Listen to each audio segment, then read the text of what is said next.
Bom, pessoal, no vídeo anterior nós criamos o nosso primeiro serviço e agora nós iremos criar o nosso segundo serviço, certo? E que serviço seria esse? É um serviço para a gente manipular a persistência de dados, certo? No caso aqui, nós estamos fazendo diretamente queries dentro da nossa classe de subscription. Isso é muito ruim dar manutenção nisso, porque fica um código muito misturado, código de banco de dados com programação PHP, ou seja lá qual for a linguagem que você utilizar. É sempre bom a gente separar as coisas, deixar um lugar só para códigos de persistência de dados, deixar um outro lugar só para o nosso código de regra de negócio, como a gente vem evoluindo esse código, né? Novamente, eu vou voltar aqui, eu vou vir em Service, eu vou criar um serviço de repository, certo?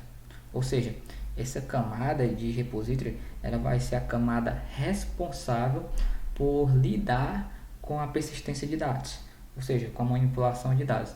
Eu mostrei na parte teórica lá que existem duas formas que eu já vi, né? Eu particularmente gosto de que o meu repository ele já faça a manipulação de dados diretamente, ele não dependa de outra classe, digamos assim, somente da conexão, certo? Vou fazer aqui, por exemplo, vou colocar o nome da nossa camada, certo? E eu vou criar aqui uma outra classe, por exemplo, de subscription controller, bem simples, certo? Subscription controller. Desculpa, pessoal, não é subscription controller, é subscription repository. Pronto. Vou refatorar aqui. Repository.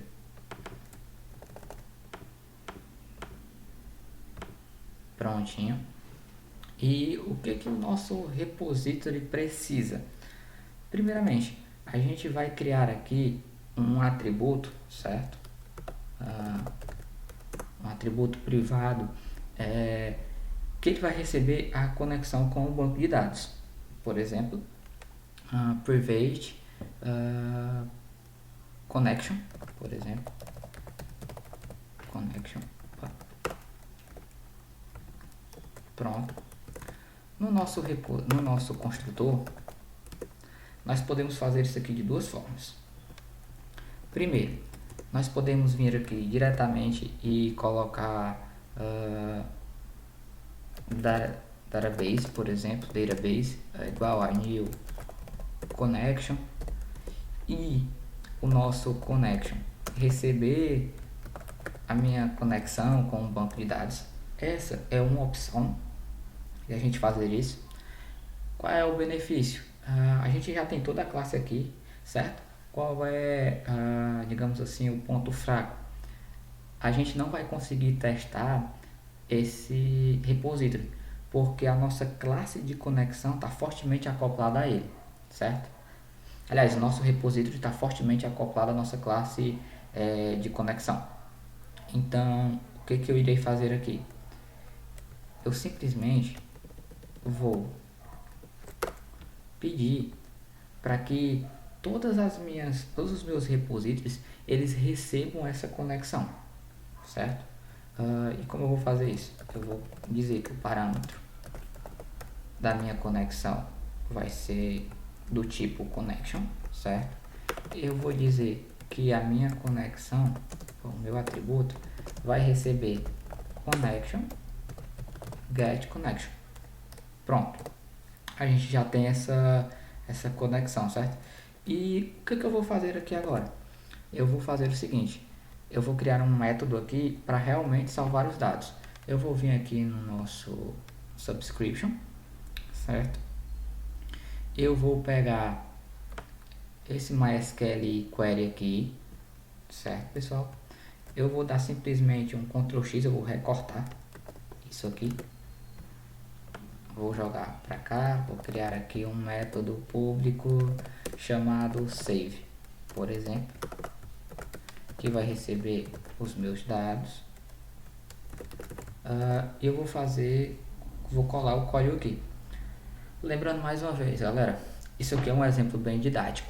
Outra coisa que eu preciso dizer para vocês, que eu acredito que eu já falei anteriormente, mas eu vou repetir. A maneira que a gente está fazendo o query aqui, passando diretamente os dados, né, é uma maneira errônea de se trabalhar hoje em dia. Porque ou a gente faz uma validação anterior, por exemplo, criaríamos uma outra classe de validação, por exemplo, para limpar todas os nossos dados, certo? Para que a gente não sofra um SQL injection, por exemplo, aí o usuário vai poder excluir toda a nossa base de dados ou qualquer coisa do tipo. Então a gente precisaria fazer essa validação anteriormente, ou a gente vai utilizar prepared statement, que ele já vai nos auxiliar a gente não correr esse risco de uma invasão por SQL, certo? Primeiramente, eu vou fazer dessa forma, da primeira forma. Vou simplesmente passar aqui o meu disconnection aqui, vou copiá-lo, vou jogar para cá também, certo? Já que o nosso MySQL error é a nossa verificação se a query rodou corretamente ou não. Eu vou dar um return true aqui, certo? Ou seja, se ele salvou esses dados corretamente, o que a gente vai fazer? Vai retornar true, senão ele vai retornar false, e aí o fluxo do nosso sistema vai retornar false e vai receber a mensagem de erro para o usuário. Vamos voltar aqui para o nosso subscription. A gente pode fazer também de várias formas, certo? A gente pode criar aqui o nosso repository, aqui mesmo. Eu vou dar um new subscription repository. Eu vou passar a minha classe de conexão aqui, new connection, certo? Eu vou remover esse código aqui de cima.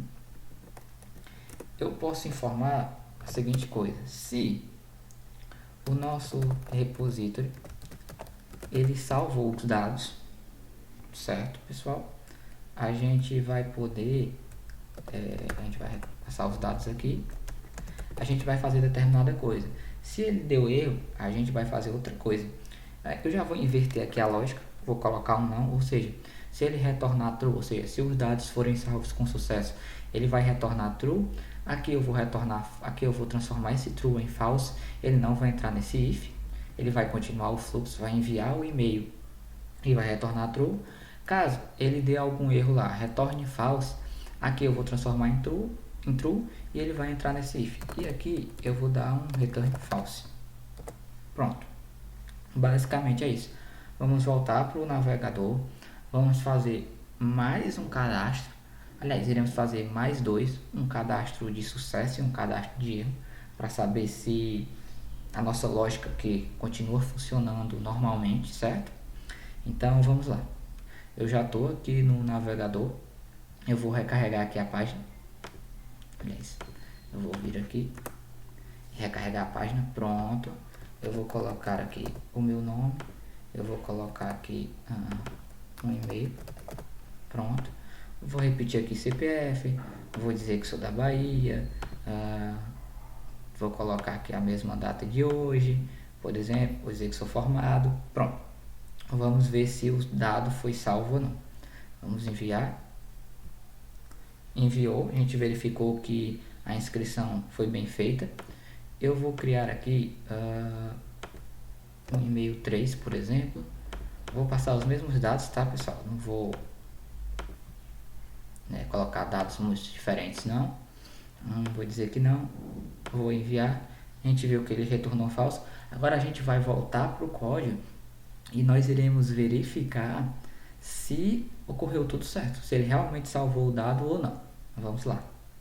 Bem, pessoal, eu já estou aqui com o código aberto.